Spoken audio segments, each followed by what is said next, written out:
This is Sam's OK Trains and welcome back to another video here on the channel. Now in today's video I wanted to touch on how I got into model trains. I'm sure longtime viewers of my channel and of the Model Train Talk podcast have heard me talk about how I got into model trains, but with this video today I wanted to set the record straight and just share that information with you guys because I haven't yet on this channel. So I thought I'd go ahead and make a video today discussing how I got into model trains. One of the first things that I got into at a very young age was the Thomas Wooden Railway. I had a pretty big collection. Each week or so I'd have a new layout all on the living room floor.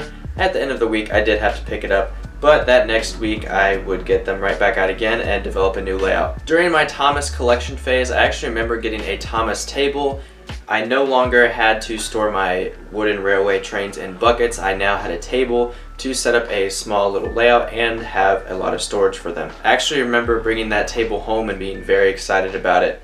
I actually remember having a Thomas layout where I had the track on top of the table and then I had bridges going all the way down to the floor. I remember that was a pretty cool layout, but nonetheless, I really enjoyed my Thomas wooden trains. During my youth, I was also exposed to model trains, not just Thomas trains. My grandfather was a big Lionel post-war and NBC era collector. He had a lot of gems, but unfortunately he passed away, and I do not remember anything about his collection or his massive layout he had in the basement. When he passed away, most of the items were sold off in an auction, but my family members held on to some pieces of the collection. One of the distinct memories that I have of getting those trains out was getting out the Chicago and Alton NPC era train set. This is the engine that I credit to getting me into model trains. This set is absolutely beautiful. It's very stunning. With the Chicago and Alton, it had the sound of steam in it, obviously, and I remember sitting eye level with the train and having the train in neutral, making that sound of steam static noise. And then when I would put it in forwards, the chuffing sound would activate, and I just loved that. My imagination went crazy.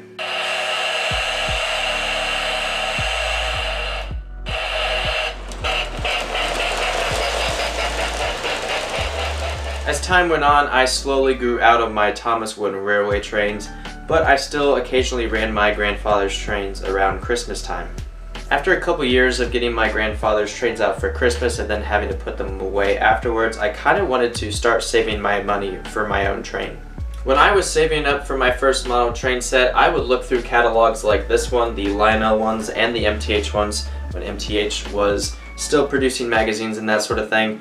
I would get those as a young age and I would look through those and browse and see which train set I wanted and how I was going to save up for them as well. Around 6th or 7th grade, I was actually very grateful to get my own first train set thanks to my parents. They got me the Lionel Hogwarts Express conventional set.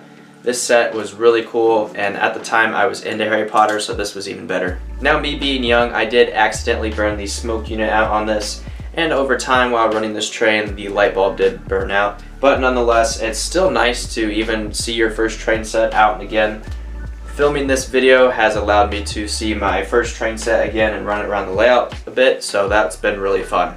After I picked up my first train set, my collection started to grow immensely. I added a New York Central GP7, and then I added a UP 080 starter set engine. Those were my first diesel engines and steam engines, so pretty cool. Before I picked up the engines though, I did pick up a couple pieces of rolling stock, and this post-war celebration series Fort Knox Mint car was actually the first car I ever picked up, which is pretty cool. Now, it didn't look very realistic behind the Hogwarts Express, but nonetheless, I was having fun collecting and that sort of thing. One thing I do want to note that throughout my Thomas Wooden Railway phase and starting to be introduced to my grandfather's model trains, I would watch the I Love Toy Train series.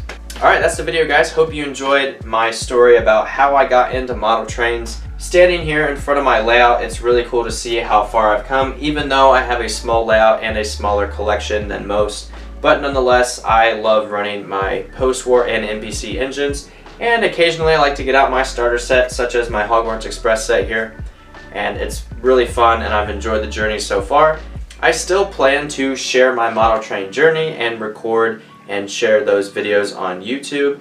I'm still trying to figure out how to improve my quality of my videos and how to appeal to more model train folks, but nonetheless it is a learning curve, so yeah, I'm excited to continue filming my model trains for you guys, and thank you again for taking time out of your day to watch my videos, and I will see all of you viewers in the next video. Take care, everybody.